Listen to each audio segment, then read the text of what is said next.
Itu seperti busur panah, Mas, yang dilepas oleh pengurus besar Nahdlatul Ulama dan tepat sasaran. PBNU melepas Kiai Imad itu tepat sasaran. Tentang gerakan PWI ini, kemudian juga ada legitimasi menurut saya. Ini ada legitimasi dari seorang Jenderal Purnawirawan, Dudung Abdurrahman, dan Subaiwan Timres. Silakan Kiai Uben.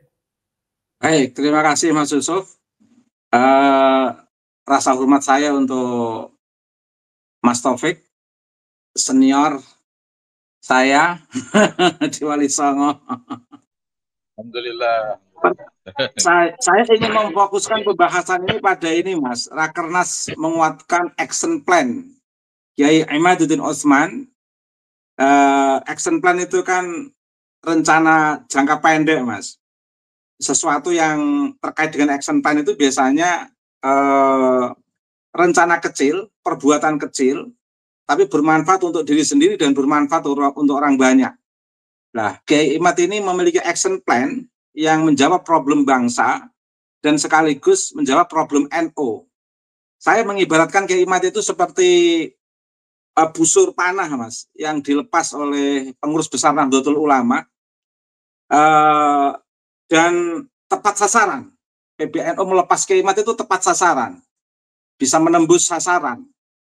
Biasanya orang yang melepas busur itu kan biasanya memang tidak berani berhadapan secara langsung, dia memang akan bergantung pada busur itu. Dan alhamdulillahnya busur yang dilepas itu betul-betul bisa menembus sasaran, Mas. Sehingga ibarat di tengah ini pemegang busur itu biasanya kan ada banyak lawan juga, tetapi sekaligus busur itu bisa melemahkan lawan yang menjadi sasaran, sekaligus bisa melemahkan lawan yang berada di tengah orang yang memegang busur itu. Itulah Kiai Imad yang dalam penggambaran saya, Mas.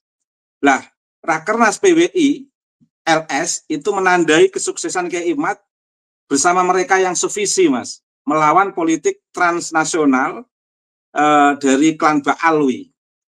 Kemudian catatan yang ketiga, sebelum nanti saya menjelaskan pola action plan-nya itu, yang ketiga tentu Rakernas PWI LS ini mengejutkan, Mas.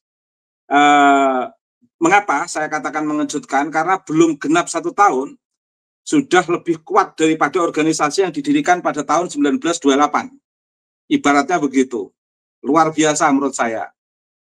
Kemudian ada fenomena yang menarik, Mas. Dengan hadirnya para tokoh seperti Jenderal Dudung dan para ulama besar seperti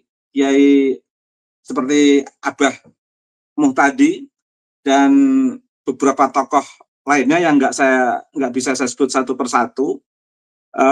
Ini sekaligus membantah tuduhan bahwa Kiai Imad itu Khawarij Wahabi. Karena yang datang adalah tokoh-tokoh beken yang notabene menjadi tokoh besar Nahdlatul Ulama, Mas. Ini luar biasa. Kemudian tadi saya katakan Kiai Imad itu berhasil membuat action plan. Action plan Kiai Imad itu betul-betul sangat smart, Mas. Smart itu kan ada SMART.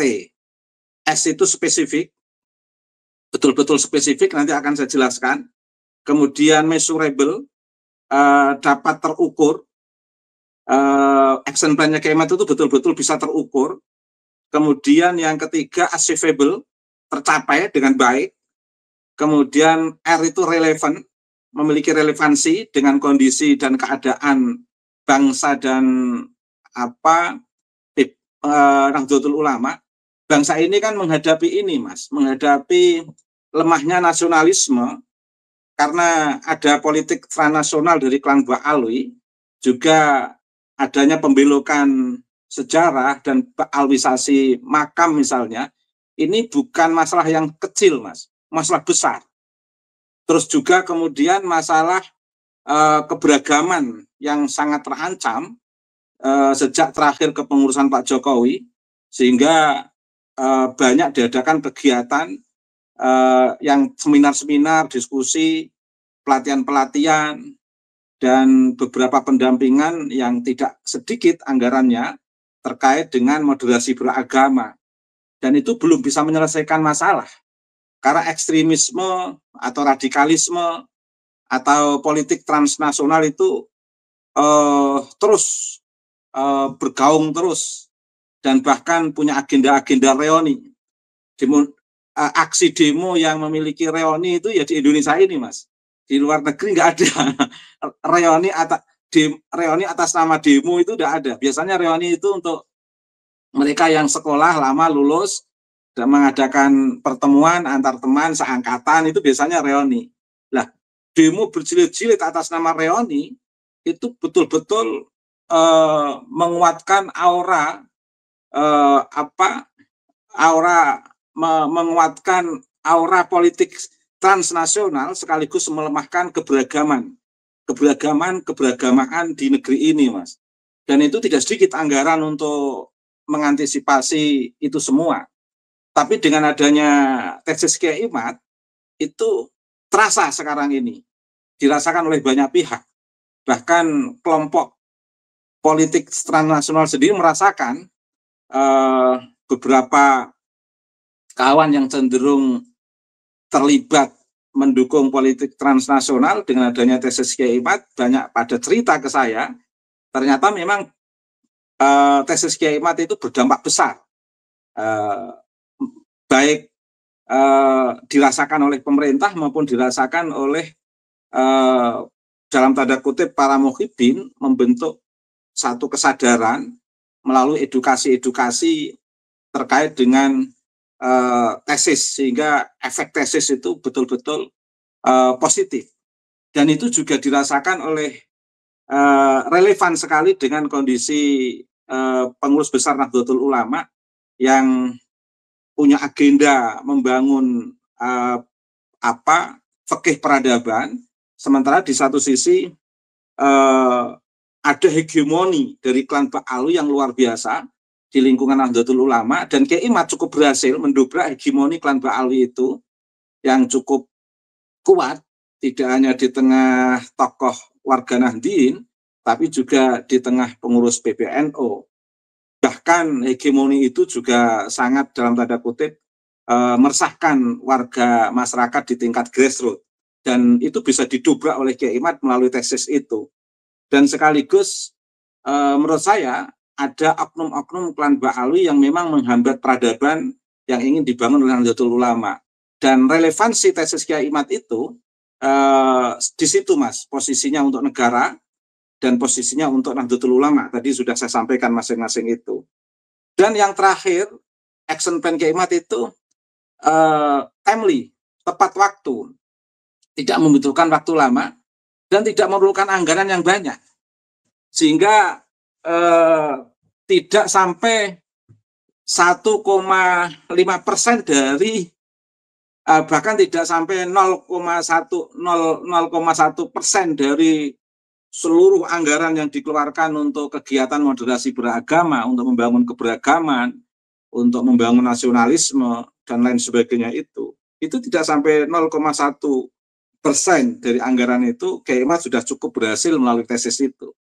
Makanya pemerintah dan para elit negeri ini, termasuk pengurus besar Nahdlatul Ulama dan warga Nahdien, patut memberikan apresiasi tesis Kiai Imad. Dan alhamdulillah mereka yang sevisi dengan tesis Kiai Imad itu bisa melakukan satu kesepakatan untuk membuat PWI LS, dan itu di luar dugaan, ternyata juga dapat apresiasi dari para jenderal yang sudah nampak, diantaranya Jenderal Dudung dan Jenderal Raden Nur Wahid, yang keduanya betul-betul hadir di acara Rakernas PWI LS itu, Mas Yusuf. Anda melihat bahwa gerakan Kiai Imad justru melemahkan marwah PBNU. Apakah Kiai Ubed melihat ke arah sana? Sekilas begitu, Mas. Sekilas itu seolah-olah meruntuhkan marwah Nahdlatul Ulama dengan dikeluarkannya Kiai Imad dari Lembaga Busul Masail PBNU. Tetapi saya melihat ini seperti by design Allah, Mas. Ada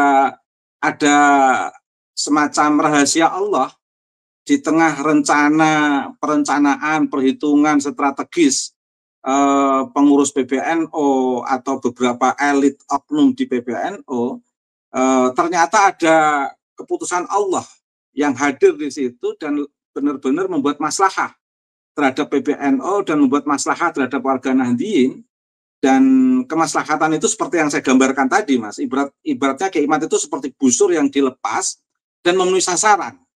Dan itu bermanfaat untuk melemahkan lawan yang terkena sasaran busur itu, sekaligus melawahkan mata-mata yang berada di tengah pemegang busur itu.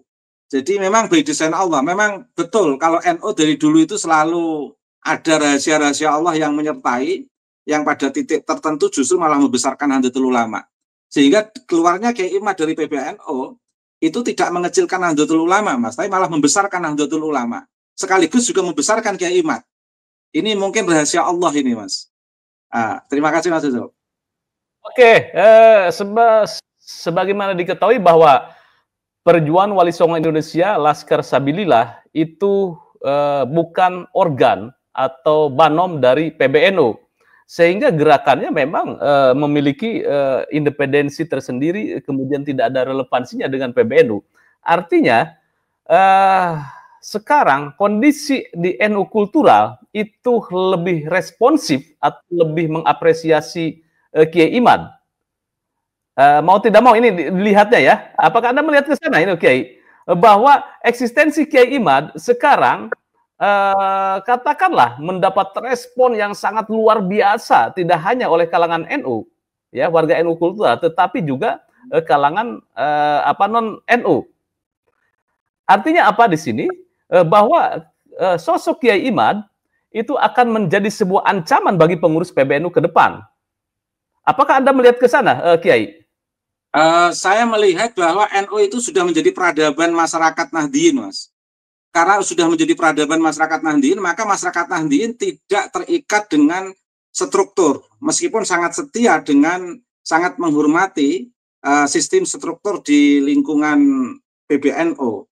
Tetapi karena ini sudah menjadi peradaban, sehingga baik yang duduk di struktur maupun di non-struktur itu sama-sama memiliki hak yang dihargai untuk membangun peradaban. Bagi yang di struktur mungkin akan bangun peradaban Nahdlatul Ulama lewat struktur, bagi yang di kultur akan membangun peradaban Nahdlatul Ulama lewat kultur. Nah, sebenarnya Mas, masyarakat grassroots ini itu sudah menunggu lama, mohon maaf ini, nunggu lama kebijakan PBNU untuk merespon pembelokan sejarah, merespon ba'alwisasi makam, merespon, mohon maaf, terkait dengan Jatman. Tetapi PBNU rupa-rupanya kurang cepat meresponnya ini, agak lamban, mungkin karena program-programnya yang cenderung ke luar negeri, Mas, saya nggak tahu, tetapi karena responnya belum kuat, maka masyarakat Nahdliyin ini merasa ada ikatan betul dengan Kiai Imad, sehingga titik temu Kiai Imad dengan warga Nahdliyin yang sama-sama berada dalam satu peradaban Nahdlatul Ulama ini, akhirnya merasa terwadahi di PWI LS ini, Mas. Sehingga banyak banser yang karena menunggu komando dari pusat belum ada komando, akhirnya banyak banser yang pakai baju PWI LS juga, Mas. Karena merasa ada chemistry dengan gerakan PWI LS dan memang merasa satu peradaban, satu marwah, al-arwahu junudu mujanadah. Jadi Kiai Imad dan kawan-kawan di PWI LS itu dirasakan betul oleh warga Nahdliyin, menjadi bagian daripada warga Nahdliyin. Dan ini sekaligus kritik, Mas. Kritik terhadap elit NU yang pernah mengatakan bahwa tingkat kematangan ke-NU-an untuk warga Nahdlatul Ulama itu masih lemah, kecuali mereka yang berada di organisasi. Kan ada elit pernah mengatakan begitu. Seolah-olah kematangan ke-NU-an itu hanya dirasakan oleh orang yang sudah menduduki struktur.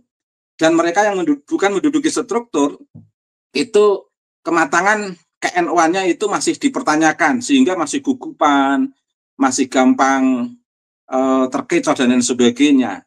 Ini kan akhirnya terjawab bahwa ternyata warga NU punya kematangan yang luar biasa, tahu tempat, tahu kawan, tahu lawan, tahu positioning, kapan harus bergerak, dan tahu visi hidup warga Nahdien ini untuk bangsa dan negara dalam ruang keberagaman di negeri ini, dan tahu betul tentang visi misi Nahdlatul Ulama yang dibangun oleh Mbah Hasyim Asy'ari. Dan ini sudah mengakar, Mas. Terkadang, mohon maaf, di elit PBNU malah ada yang melupakan ini, sehingga PBNU itu sudah pada dewasa, peradabannya sudah jalan, sehingga mereka tidak ada beban untuk mendukung Kiai Imad itu ya dengan keilmuan, bukan dengan perspektif husnudzon dalam tanda kutip istilahnya, atau bukan dalam perspektif dengan perasaan. Itu Mas Yusuf. Terima kasih, Mas.